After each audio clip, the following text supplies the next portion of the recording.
Balik lagi bersama Bang Tekno, semoga kamu selalu sehat dan banyak rezeki. Kali ini kita bahas HP anak SD. HP yang boxnya ini nih, merah putih kayak seragam anak SD. Redmi 13C. Yang harganya dijual dengan harga cuma 1,5 juta, masih kembali 1.000, tapi bisa dibilang salah satu yang terbaik kelas harganya, buat yang varian terendahnya ya. Kalau yang saya pegang ini yang 8256 harganya 1,799 atau 1,8 juta lah. Dan kalau Xiaomi sendiri yang bilang ya, ini adalah HP standar baru untuk entry level. Ya setuju banget sih kalau untuk yang varian harga 1,5 juta ya, ini salah satu HP terbaik di bawah 1,5 juta. Pertama ya, HP ini tuh punya desain yang kece ya, keren untuk kelas harganya. Nggak nyontek-nyontek kayak HP-HP lain yang ala-ala iPhone, boba-bobaan. Kalau ini desainnya ya bisa dibilang orisinal. Bodinya sendiri ini terbuat dari bahan polikarbonat ya, yang dikasih finishing bertekstur agak matte gitu. Jadinya nggak gampang kotor sama bercak sidik jari. Sementara untuk bagian bezel kameranya, dibuat datar sama body, tapi dibikin glossy. Dan lingkaran kameranya ini padahal triple kamera ya, dibikin 2 aja. Dan smartphone ini juga mengadopsi desain kotak ya, dengan frame bagian samping tuh datar, rata. Jadinya tuh pada saat digenggam berasa bersudut. Sementara untuk bodinya HP ini tuh udah tergolong ramping ya, dan untuk bobotnya sendiri dia tuh nggak berasa berat, dan juga nggak terlalu enteng, ya cukup nyaman lah digenggam. Intinya sih kalau untuk desain body ini tuh berasa berkelas, berasa classy ya, berasa minimalis gitu. Sementara kalau untuk tampak depannya sendiri, ini ya sesuai harga sih. Bagian depannya tuh masih layar gaya-gaya water drop notch kayak gini. Udah gitu bezelnya bawahnya masih lebar. Tapi walaupun belum berdesain layar kekinian, ukuran layarnya ini 6,74 inch dengan resolusi HD+, tapi udah punya refresh rate 90 Hz, dimana untuk visual layarnya ini punya kualitas yang cukup baik ya. Untuk kelas harga HP di bawah 2 juta. Mau di dalam ruangan atau di luar ruangan tetap kelihatan, tetap nyaman untuk penggunaan. Layarnya ini juga terproteksi Corning Gorilla Glass ya, jadi lebih tahan gores. Ya walaupun saya nggak tahu nih Gorilla Glass-nya versi berapa, yang penting ada lah. Ya tapi biar lebih menjaga, biar lebih aman, mendingan pasangin aja ya screen protector, mau itu tempered glass atau protective film biasa, karena dari sananya ini belum dipasangin, polos aja gitu. Oh iya, layarnya ini juga bisa mengenali 10 sentuhan secara bersamaan dan punya respon layar yang cukup responsif. Nggak ada tuh yang namanya delay touch atau ghost touch selama saya pakai, baik buat multitasking harian ataupun buat main game.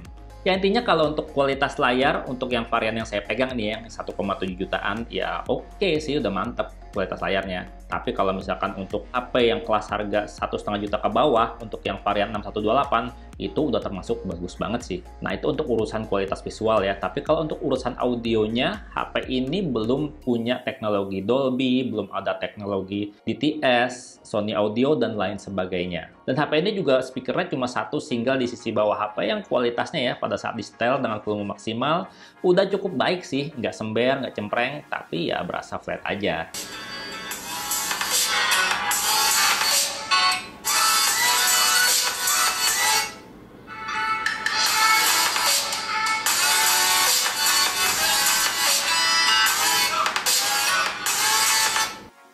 Dan sebagai HP yang dijual dengan harga 1,5 juta ke bawah untuk yang varian terendahnya ya, ini tuh HP punya sensor komplit banget loh. Jadi untuk penggunaan harian tuh berasa nyaman banget. Di sektor keamanan udah disediakan sensor sidik jari yang posisinya tuh jadi satu ya, bareng sama tombol power. Ukurannya tipis minimalis dan performa baca jarinya juga cepat. Nggak perlu ditekan, ditap aja langsung bisa kebuka kunci HP-nya. Smartphone ini juga punya sensor NFC loh. Jadi kamu bisa baca saldo atau bahkan bisa top up e-money sendiri tanpa perlu cari ATM. Gimana coba? Di bawah 1,5 juta loh ini, udah ada sensor NFC.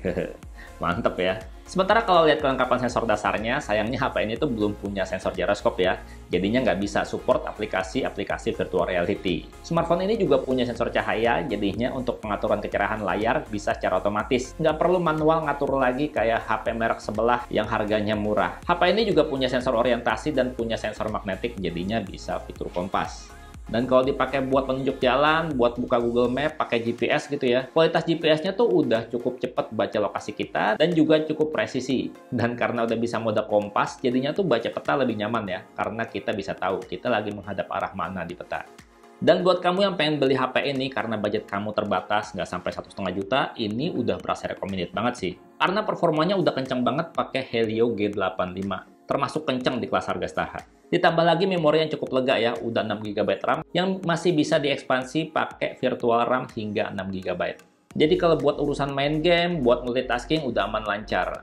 Waktu saya tes ya buat main game Mobile Legends, HP ini tuh bisa support, bisa buka game dengan settingan grafis ultra.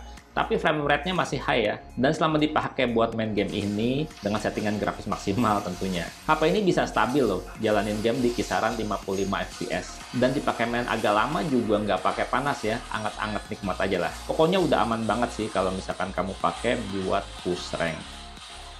Sementara kalau HP ini dipakai buat main game PUBG Mobile, sayangnya cuma bisa support dengan settingan grafis mulai dari Smooth Ultra, Balance Ultra, dan maksimal di HD High.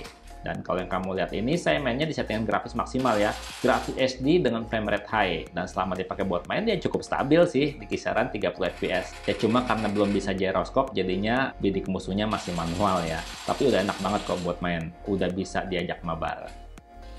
Ya pokoknya kalau buat performa main game ini tuh udah aman lancar, asal bukan buat main game yang berat banget kayak Genshin Impact ya. Kalau buat main game kayak sekelas COD Mobile, PUBG Mobile, apalagi Free Fire, ini aman lancar. Dan untuk daya tahan baterainya juga menurut saya nih udah cukup menyenangkan ya. Udah nggak berasa boros, udah berasa cukup awet. Karena baterainya yang 5000 mAh waktu saya tes dalam ruangan dan terkoneksi jaringan Wi-Fi, buat nonton YouTube 1 jam itu baterainya cuma berkurang 5%.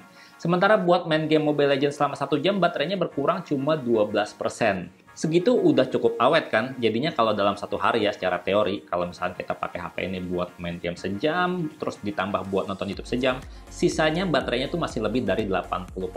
Pasti bisa bertahan hingga besoknya baru minta di-charge. Ya buat nge-charge-nya aja sih yang masih belum berasa cepet banget. Karena HP ini tuh cuma bisa support 18 watt fast charging. Dimana waktu saya tes buat nge-charge pakai charger bawaan, dalam 1 jam tuh cuma terisi 44% aja. Dan di-charge selama 2 jam baru terisi 83%. Dan butuh waktu sekitar 2 jam 40 menit sih untuk penuh 100%. Ya kecepatan nge-charge segitu mah bukan kekurangan untuk HP di bawah harga 1,5 juta. Kecuali kalau kamu beli yang varian 1,8 juta yang 8256 yang kayak saya punya ini. Baru deh itu berasa masih kurang cepat, tapi masih belum kekurangan, standar biasa aja. Oh iya, di sektor penyimpanan HP ini tuh nyediain storage yang cukup gede ya. Untuk yang 1,5 juta kamu dapat storage 128 GB. Untuk yang saya pegang ini yang 1,8 juta, storage-nya udah 256 GB. Cuma sayangnya storage-nya ini masih eMMC. Jadi kalau misalkan kamu buka aplikasi game-game yang gede ukurannya, loading-nya lebih lama. Dan ngomong-ngomong, HP ini juga udah menyediakan slot kartu hybrid ya. Jadinya kamu bisa tambah microSD supaya storage-nya lebih luas. Ya cuma kalau misalkan kamu tambahin microSD, kamu cuma bisa single SIM karena masih hybrid slot kartunya. Dan kalau diperhatiin, laci kartunya ini udah dilengkapi seal pengaman karet untuk mencegah debu dan cairan masuk. Dan untuk sektor kamera, HP ini juga menarik sih kalau ngelihat harganya yang 1,5 juta aja. Di kelas harga 1,7 juta, 1,8 juta juga ini masih cukup menarik. Ya karena HP ini punya kamera belakang udah 50 megapiksel yang dilengkapi dengan 5 lensa dan aperture f1.8. Dilengkapi juga dengan kamera makro 2 megapiksel dan satu lagi lensa auxiliary. Dimana kalau untuk kamera utamanya ya, kalau dipakai buat foto-foto pakai mode auto, ya hasilnya udah lumayan tuh cakepnya. Jernihnya juga dapat, apalagi dibandingin sama HP-HP lain di kelas harga 1,5 jutaan. Ini udah mantap banget sih. Dan image range-nya dapat, detail fotonya juga bagus, tone warnanya juga oke. Kalau kita foto-foto membelakangi cahaya juga hasilnya masih cukup baik.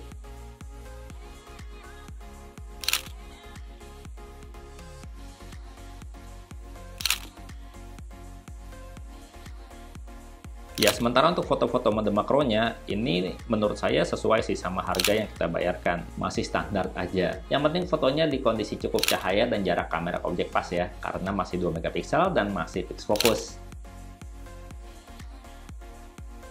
Sementara untuk mode-mode potretnya ya kayak gini. Udah termasuk rapi kan hasil potongan mode potretnya. Untuk kisaran HP di bawah 2 juta, untuk mode potretnya ini udah cukup banget sih.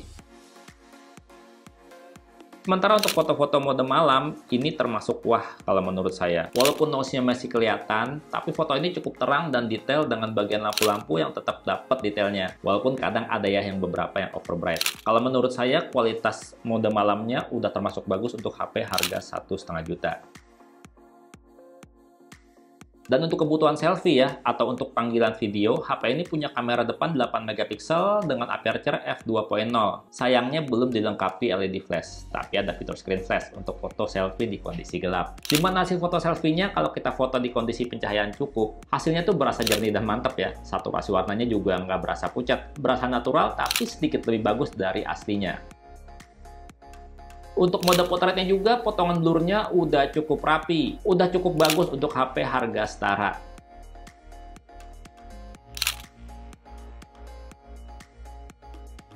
Sayangnya nih ya, kalau untuk perekaman video, baik kamera depan maupun kamera belakang belum tenang, masih berasa berguncang. Kayak gini ya rekaman videonya. Perekaman video pakai kamera depan Full HD, kualitasnya kayak gini, guncang banget kan. Ini kondisinya jam 5 sore ya, lagi mendung mau hujan. Dan kualitasnya kayak gini. Untuk kualitas suaranya sendiri kamu bisa nilai ya, kayak gimana. Sementara untuk kamera belakangnya ya gini. Ini nih, perekaman video menggunakan kamera belakang. Kualitasnya Full HD, ya sama kayak kamera depan tadi, masih goyang. Kalau untuk masalah fokus, kita lihat ya. Pindah fokusnya cepat sih.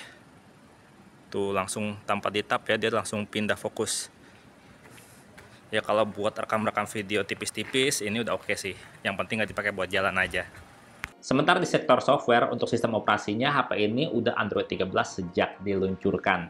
Dan menurut Xiaomi, bakalan dijamin selama 2 tahun untuk software update versi Android-nya, dan 3 tahun untuk security patch-nya. Jadi, kalau beli HP ini, umurnya bisa lama. Dan seperti biasa smartphone-smartphone Xiaomi, HP ini dibalut dengan sistem antarmuka MIUI versi 14. Fiturnya tuh banyak banget. Kalau kamu mau ganti-ganti tema, bisa cek Theme Store bawaan yang pilihan tema, wallpaper, dan font tulisannya tuh banyak banget ya. Bahkan kalau mau cari-cari ringtone juga banyak yang lucu-lucu. HP ini juga masih menyediakan FM radio yang mesti pakai earphone kabel ya untuk bisa nangkap sinyal FM-nya. Dan yang menarik nih, HP ini tuh punya fitur dual apps, tapi dual apps-nya tuh nggak cuma buat sosial media sama chatting doang. Tapi hampir semua aplikasi dan bisa juga buat aplikasi game. Mantep nggak tuh? Terus juga ada fitur dual tap juga untuk membangunkan layar dan menidurkan layar pada saat HP dalam kondisi terkunci. Cocok nih buat bisa ngintip notifikasi di HP. Dan banyak lagi ya fitur-fitur lainnya yang nggak saya bahas di video ini. Kamu bisa coba sendiri kalau kamu udah beli HP-nya. Yang pasti di kelas harga 1,5 juta, ini salah satu pilihan terbaik. Nah, kecuali kalau misalnya kamu beli yang 1,8 juta, yang varian storage-nya 126 GB, nah itu banyak tuh pilihan-pilihan lain di kelas harga segitu, yang sama-sama menarik. Dan segitu aja videonya, semoga bermanfaat. Bang Tekno pamit, sampai jumpa di video berikutnya. Bye-bye. Ya, karena di kelas harga segini, Tekno, Itel, Infinix banyak banget. Kalau yang 18 ya, banyak yang menarik dari mereka.